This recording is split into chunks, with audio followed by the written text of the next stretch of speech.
Ahead tonight, the first official walk through the new domestic terminal. The man accused of killing his grandmother appears in court. And the house fire residents say was no accident. The National Report starts now. Now in HD.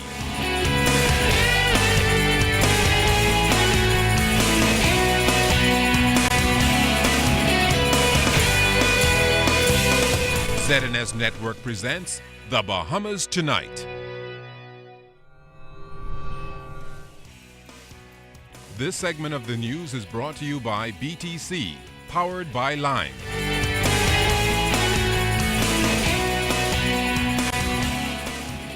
Good evening, everyone. I'm Keishla Adderley. And I'm Candino Knowles. Thanks for joining us.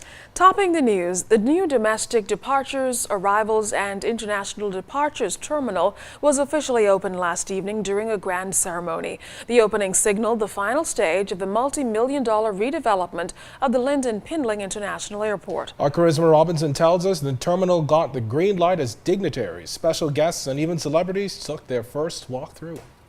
It gives me great pride to officially open this new terminal, the final step in a fitting tribute to a great man, a visionary father of the nation, Sir Lynden Oscar Pindling. Years in the making, the Nassau Airport Development Company was tasked to make LPIA the premier airport facility in the region. Hundreds of work hours and $400 million later, LPIA's world-class airport is now complete. This modern, spacious airport has been completed just in time. When we need to secure more airlift to accommodate the large traffic demands, I therefore take this opportunity to challenge NAD, to challenge the Ministry of Tourism, to challenge the hotel and tourism industry, to work assiduously with domestic, existing, and new international carriers to achieve this objective.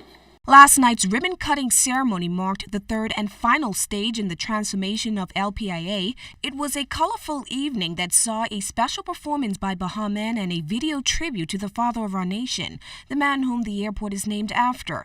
In fact, 3 large portraits of Sir Lynden were unveiled, one for each terminal.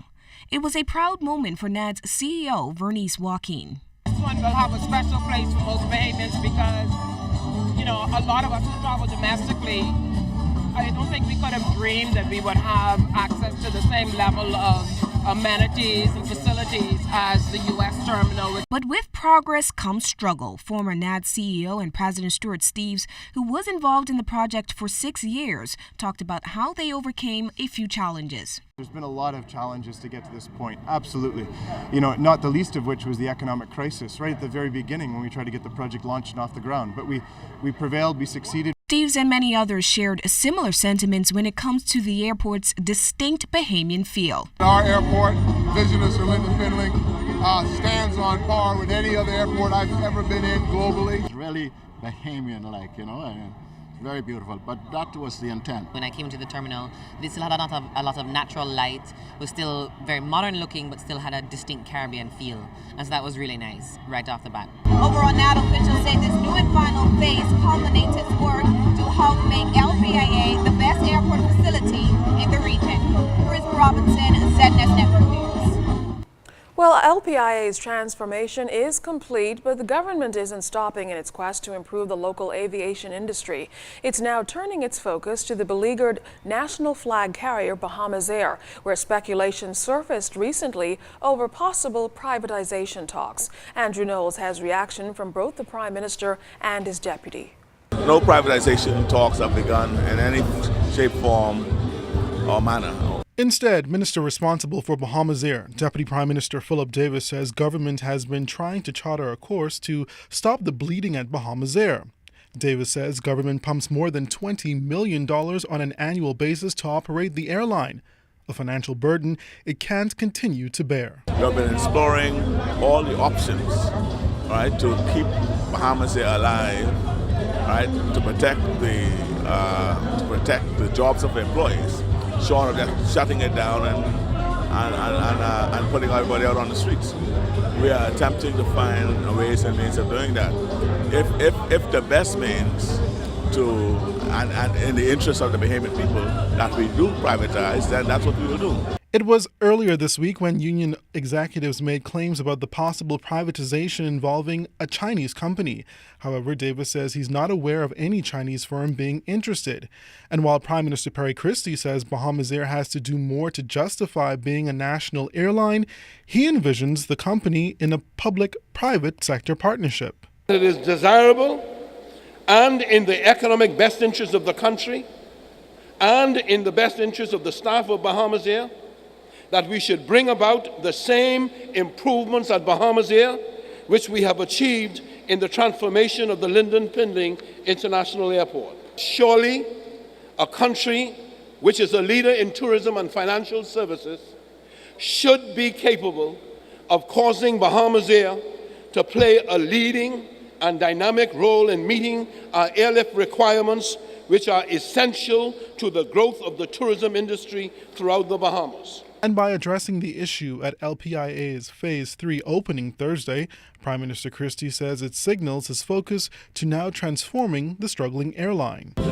So I have under contemplation and will most certainly have with my government a new paradigm in moving forward both with Bahamas Air and tourism promotion. Andrew Knowles, ZNS Network News. Well, it seems negotiations between the government and Cable and Wireless over the reacquisition of the majority shares in the Bahamas Telecommunications Company are now stalled following the surprise resignation of CWC CEO Tony Rice. Rice's resignation follows the appointment of Phil Bentley as CEO with effect from January 1st, 2014. Bentley will also become the new chairman of the board at BTC. In a statement by CWC, Bentley was credited for his leading position in the turnaround of British Gas, increasing profits from 300 million euros, that is, to 1.1 billion, and sales by more than 30% to 14 billion euros. Now, while the nation's chief is uncertain about the implication of Rice's resignation, Prime Minister Perry Christie says he was a bit blindsided by the move. There was only the implication that it was most certainly unexpected by me. Because my cabinet had only just had before it on Tuesday last the negotiating committee presenting to us the submissions of Tony Rice as to settling the issue of the 2%. And we had just had that presentation by Mr. Franklin Wilson and his committee on Tuesday last. And that committee, having received direction from the cabinet, was to go and communicate further with Mr. Rice, only to be told and advised this morning that he had resigned. Now, this move could stop negotiations, but before resigning, Prime Minister Christie said Mr. Rice confirmed in a submission to the negotiating committee that the government could get back 2% of shares, making it the majority shareholder in BTC, but with certain conditions. It is unclear at this point if this will still stand. He specified what he would want to happen. You know, I mean, he wanted a better relationship between the Bahamas government and Cable Wireless, you know, and other matters. A young man accused of killing his grandmother almost a week ago appeared in court today for arraignment. Arrested shortly after the 72-year-old was found stabbed to death in her home, the accused levied some charges of his own when he stood before a magistrate today. Fern Carey has that. Shackled at the ankles and chained at the wrists, 21-year-old Jonathan Bethel arrived at the South Street Magistrate Court to answer to a murder charge. He is accused of killing his 74-year-old grandmother, Vivian Johnson. Johnson was found dead at a home on Greenway Drive off Mermaid Boulevard, Golden Gates, on Saturday past. She had been stabbed multiple times about the body. Police say Bethel lived with his grandmother. In court, Bethel appeared calm as Acting Chief Magistrate Joyanne Ferguson Pratt formally charged him with intentionally and by means of unlawful harm causing his grandmother's death. He was not required to enter a plea and bail was denied. Prosecuting Inspector Clifford Daxon also indicated that the case will be forwarded to the Attorney General's office for review and it will then proceed by voluntary bill of indictment, which means it will go directly to Supreme Court and a preliminary hearing will not take place. Following the arraignment, Bethel levied some charges of his own against the police. He complained through his attorney, Glendon Roll, that he was beaten about the body, including the chest and in the lower area of his body, while in custody at CDU. His lawyer also showed the court his soiled shirt. Roll also informed the court that Bethel wanted to see a doctor due to the pain he was allegedly having. Now, the court noted that the defendants complained that he was beaten while in custody at CDU and the fact that he wishes to see a doctor. Meantime, he was remanded to prison. He returns to court in January of next year. Fern Carey, ZNS Network News. The sentencing hearing for convicted murderer Kofi Goodman was delayed again today as the court awaits Goodman's psychiatric report, which is a requirement when the Crown is seeking the death penalty. Justice Bernard Turner also indicated that he had received a faxed copy of the psychiatric report yesterday, although it was dated October 2nd.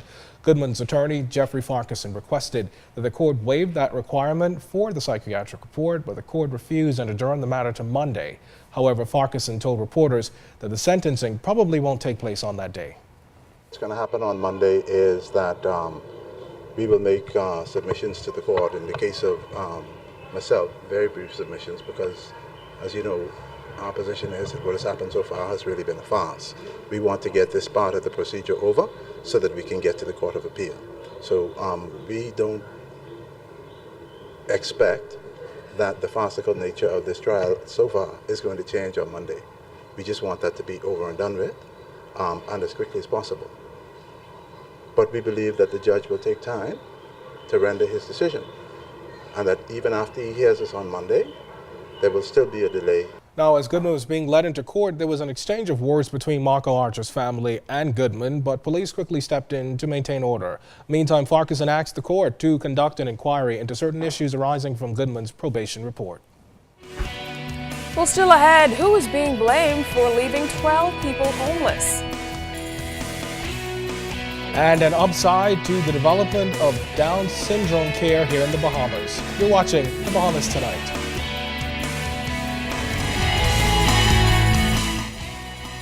This portion of the news is brought to you by Shell Helix Ultra. Performance you can see.